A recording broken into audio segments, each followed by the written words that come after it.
¿Qué es la industria metalmecánica? Podemos decir que la industria metalmecánica es una industria dinámica encargada de surtir a las demás eslabones de la cadena productiva, como podría ser maquinaria, bienes de consumo y herramientas de carácter metálica hechas a la medida. En esta industria, el recurso básico o el insumo básico es el metal y las aleaciones de hierro correspondientes para la utilización en bienes de capital productivo. Esto quiere decir que se pueden utilizar desde aleaciones de cromo, con manganeso, con carbono, entre otras según el destino final que se le vaya a dar al producto. La importancia de esta industria recae en que provee de maquinarias e insumo para la mayoría de las actividades económicas que se pueden realizar en otros giros. Entre ellas se encuentra la industria manufacturera, la industria de la construcción, el complejo automotriz, la minería, la agricultura, entre otras muchas más, pues esta elabora estas máquinas que se pueden utilizar para el aprovechamiento de recursos y tiempos de los trabajadores.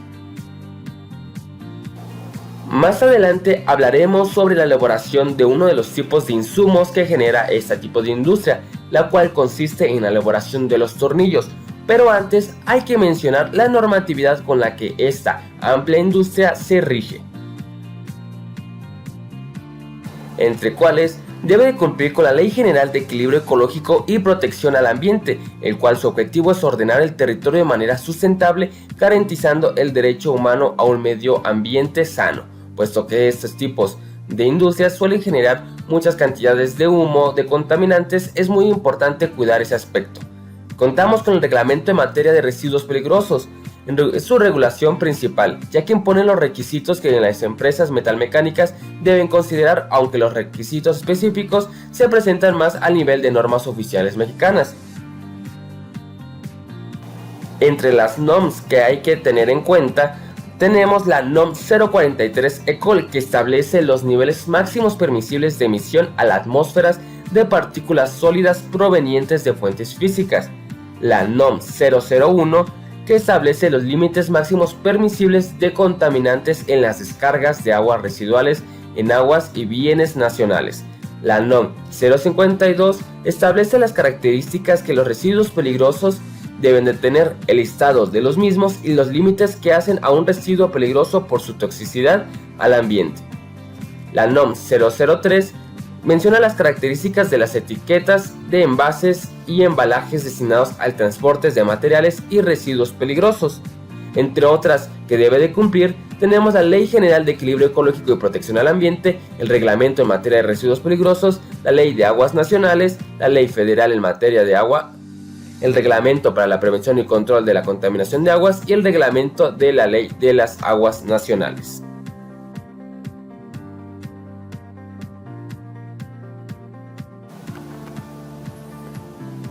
Hablemos sobre la industria metalmecánica y uno de sus ejemplos, como es la elaboración de los tornillos.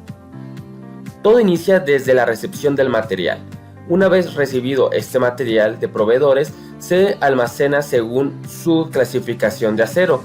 El acero se clasifica por sus grados de acero que éste puede contener y a su vez se da una clasificación por sus colores. Uno de los ejemplos es el acero 4140, que es un acero alto en carbono, el cual su composición química consiste en carbono desde el 0.38 al 0.43% en peso, el silicio, que abarca un 0.35% de su peso, el manganeso, que abarca un 0.75 a 1% de su peso, el azufre, que abarca un 0.4% de su peso, el cromo, que abarca desde el 0.8 hasta el 1.10% de su peso, y el molibdeno, que abarca desde el 0.15 hasta el 0.25%.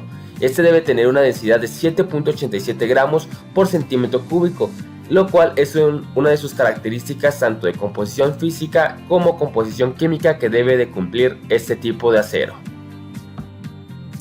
Una vez realizado este proceso de almacenaje y de clasificación del acero, podemos proceder a la siguiente etapa del proceso, el cual consiste en el corte.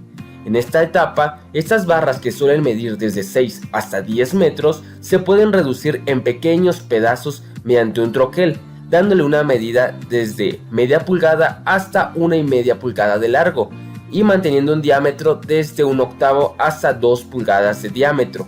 En caso de que el material y el producto deseado se ocupe una medida más grande, se requiere utilizar de un equipo llamado sierra cinta. Lo que realizará esta sierra cinta es realizar un corte con diámetros más grandes para poder mantener bien la estabilidad del producto, puesto que este está trabajando con un acero que es muy duro y puede favorecernos en el corte.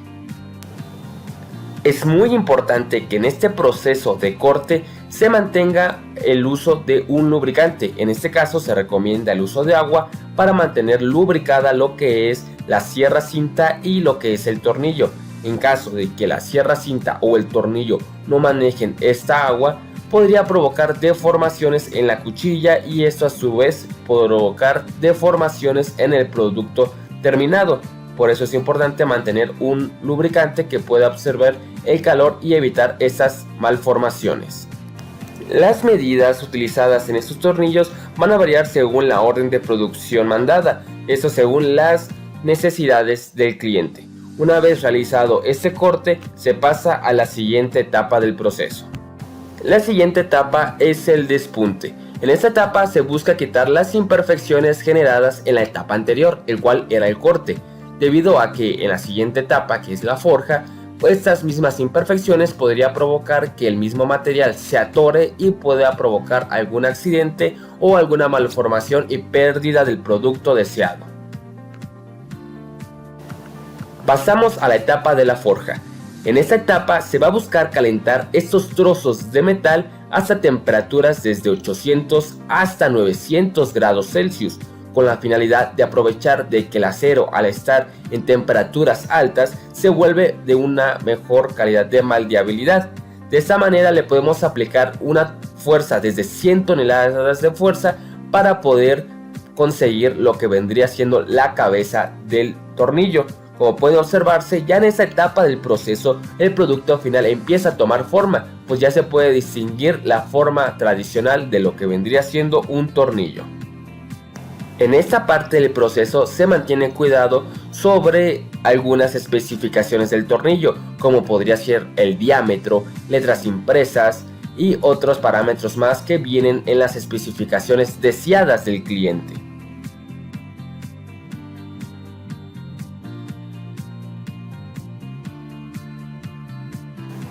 Estos tornillos son utilizados en estructuras, en puentes, en construcción según el tamaño de estos mismos. También se pueden encontrar con tornillos más pequeños utilizados en maquinarias, en procesos de la industria e incluso para el hogar. Una vez realizada con extremo cuidado el proceso de la forja, podemos pasar a la cuarta etapa de este proceso, el cual consiste en el desborde. En el desborde, mediante una presión, se va a remover el exceso de material provocado en la forja, pues se debe dejar limpia la cabeza debido a que en la última etapa del proceso, si no se quita este exceso, podría provocar una deformación en nuestro tornillo final o incluso un accidente laboral. Una vez realizado el proceso de desborde, podemos proceder a la realización de la cuerda del tornillo. Mediante una fresadora se le va a dar la forma de rosca deseada del tornillo para que éste pueda cumplir con su finalidad. A este tornillo es muy importante ponerle un lubricante para evitar posibles barridas que puedan deformar lo que vendría siendo la rosca del tornillo. Como pueden observar, esta misma rosca va generando a su vez una rebaba, el cual mediante algún tratamiento ambiental se puede hacer una recuperación del mismo lubricante y de a su vez del mismo tipo de rebaba para darle otros fines dentro de la industria. Sin embargo, mediante este mismo proceso se pueden generar aún así pequeñas imperfecciones en las partes superficiales de la rosca, por lo cual procedemos a la siguiente etapa, el cual consiste en mediante unos rodillos se pulen las partes exteriores del tornillo con la finalidad de quitarle cualquier tipo de imperfección generado durante la realización de la cuerda del tornillo. De esta manera se consigue una superficie lisa que puede favorecer en la vida útil de dicho tornillo. Prácticamente aquí termina el proceso. mediante unas especificaciones de calidad como podrían ser su altura de cabeza, la distancia entre caras, la longitud de la cuerda, el diámetro de la rosca y el peso, cumplidas por calidad, se puede empacar y distribuirse en los diferentes centros comerciales.